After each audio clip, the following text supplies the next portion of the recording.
Oh, we've got a few stragglers. Hey, welcome.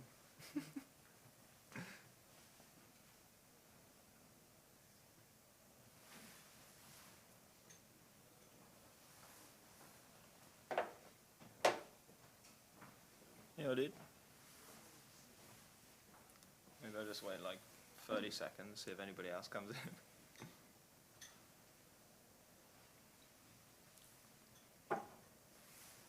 Okay, cool. We'll start. So yeah, my name's Gerald. I work at Union. I'm a dev, and we'll start by just giving a brief overview of like what Union is, what problem we're actually solving. I'll go through a little bit about like how you actually interact with a protocol, like which smart contracts you might be looking at, what functions you might be wanting to be calling, and I'll also go over a few like potential ideas, just to give you an idea of like some things you could actually do with the protocol. And then obviously at the end I can answer any questions you might have. So yeah, Union in a nutshell, it's basically like a credit network. It's a coordination layer. So if you're a person, a DAO, a contract, you can essentially become a Union member and either borrow from a credit line or provide a credit line to anybody else. And anybody else that you'd be providing a credit line to could be people, groups, investments. So yeah, it's really like just that coordination layer. So like an example would be like, and Jacob's given me these really difficult names to pronounce, but let's say it's, so we've got Jean, Ophelia, and Claire. And they're three separate parties, and they want to trust the Louvre DAO, I'm going to say that is. And so each of them trust the Louvre DAO, and Jean trusts the Louvre DAO for 100, Ophelia for 50, and Claire for 250. So now the Louvre DAO has a credit line of 400, and the Louvre DAO can do what they wish with that credit line. So if they borrow 100, they obviously have to repay the 100 before they default, plus basically their interest fee. So that's essentially like, oh, hey guys.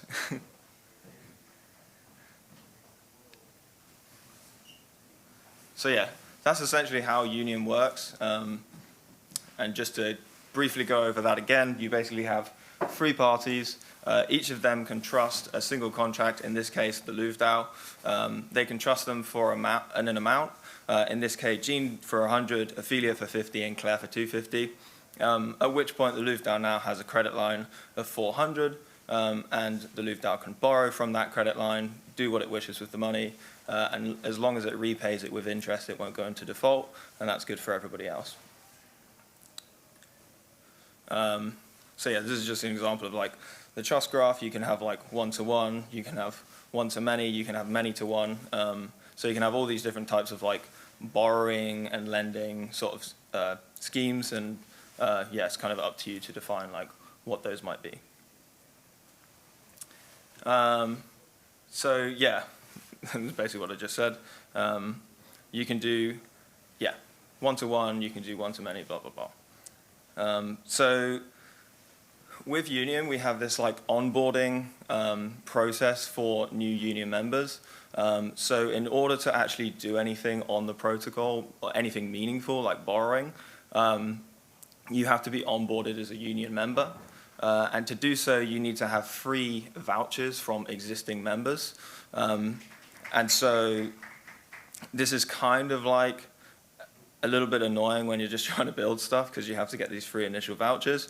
But we do this to try and make sure that the network grows in this kind of like well-connected way, and you don't just have like a single connection for the network. But anyway, in order to onboard a contract to become a member, there's one contract that you have to interact with. That's called the user manager. So once you have three people that are trusting your contract, you can then call register member on the user manager, and then your contract will become a Union member, and from which point you can then start to borrow, repay, and vouch for other people.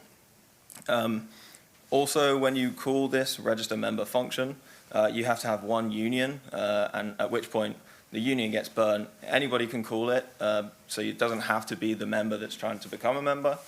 somebody can call register member on behalf of the contract that you're trying to register. So we do have an SDK, so it's on NPM. You can get it by installing Union Credit V1 SDK. And what's essentially inside this is just like some helper functions to help you interact with the Union protocol. So for this example, we have a contract that's called Squeef with Friends. It's a Union borrower. And basically what you can do is people can vouch for this contract.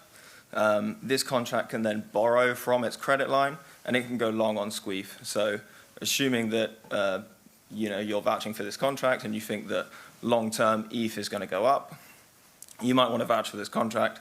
This contract can then borrow from its credit line, and then it calls this invest in Squeef function, which you can imagine just goes off to an AMM and buys some Squeef. Likewise, you can go the other way around. This contract's actually misnamed, but this would be a Union voucher. So instead of borrowing funds, this contract is going to vouch for people. And so this would inherit the Union voucher contract, which is also in the SDK. And once it becomes a member, it can vouch for owners of the Frank NFT.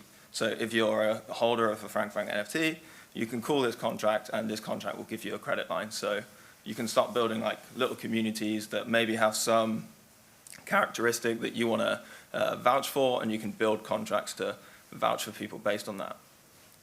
So other things you might consider is like what is on chain that I can use to determine if I want to vouch for somebody. So maybe you look at their ENS, you look at how long they've been holding their ENS, and you try and determine some sort of sentimental value for it. You could write that into a contract and vouch for people based on that. So just a few ideas of things that you could build on Union. So this would be like a credit union. So imagine you have a DAO, and the DAO is initialized with 3 people, and we will call these people degens. And those 3 degens can approve another new member for the DAO. And to do so, they have to not only vouch for the member on Union, but they also have to vouch for the member to become a part of this DAO. Once that member joins the DAO, it will now have not only a credit line from the 3 original degens that voted for them, but it will also get a credit line from the DAO.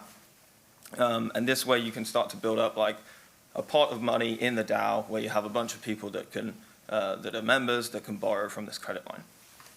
So that's one simple idea. Another idea could be like a pay with Union button. You could simply do it as a UI piece. So you have like a button on a UI. You click the button, it borrows from your credit line, and it sends that money to whatever you're trying to buy. A less simple approach to this would be like to write basically like a credit account. So like instead of your EOA being the member, you could build a contract to be the member. And this contract could have some like extra abilities like borrow and pay in one transaction, or borrow and transfer in one transaction, or anything you can imagine that you could put into this credit account contract. So yeah, think Gnosis safe, but with like some built-in functions that interact with the Union protocol. And this is one actually that when we were talking to Superfluid yesterday, they gave us this idea. And it's basically like provide a credit line for somebody that has a Superfluid stream. Obviously there's like some issues with this, being that like how do you necessarily know like that you should be providing credit just because somebody has a Superfluid stream? But it's an interesting idea that like if somebody is being streamed income, you can see that they have an ability to repay a loan of a certain size. So you could create a voucher contract that checks for somebody's stream on Superfluid and then vouchers for them an amount to give them a credit line based on that. Cool, and that's pretty much, Union in a nutshell. So if you have any questions, let me know, and I'll be happy to answer. Yeah, go for it. So I was wondering about, you mentioned like when you take out a loan, you have to like pay interest on it. Mm-hmm. I was wondering like, where does that interest go? And also like, how does that, like, how do you kind of figure out if someone's like kind of in debt? Yeah. So To deal with the second question, how do you figure out if somebody's in debt? So in the protocol, we call it overdue. And basically, if you're overdue, you're owing money and you haven't repaid your loan on time. And that function is in the U token contract, and it's called check is overdue. And so what does it mean to be overdue? So if you're a staker vouching for people, you're earning union tokens by doing so. And the rate that you earn union tokens is based on if your loans are healthy. So if I'm lending to you and you default on your loan and now you become overdue, the amount of union that I'm earning is going to drop basically. So that's how the overdue piece works. As for your first question, where does the interest go? So union is like a two-sided market. You have the stakers that are underwriting the loans, but the people that are borrowing are not borrowing from the pool of money that is being used to underwrite the loan. That just gets staked in the contracts. There's a second pool of money, which we call UDI minters, and they basically mint money into this reserve pool, which is what people actually use for borrowing. And the interest can get paid, the interest always gets paid back into this pool of money, and it can be determined within the protocol should that interest go back to the people that have originally deposited in the pool, or should that money just remain in the reserves and in the treasury? So you guys kind of a yield generating token, I guess? And then it kind of increases potentially over. UDI is just like a token to say you have minted, you have added DAI to the reserves. So yeah, it's not one for one with DAI, because obviously if a bunch of people default, there's less money in the pool for you to withdraw. But if a bunch of people are repaying their loans and it's going up with interest, then yeah, there would be more money in the pool. Yeah. Any other questions? No? All good then. But yeah, if you do have any other questions, if you think of them in the day, we're on Discord. We've also got, there's union.finance, you can find a bunch of useful links. We have docs, et cetera, et cetera. Just ping us. The easiest thing to do is just, message us and we'll help you answer. Lovely.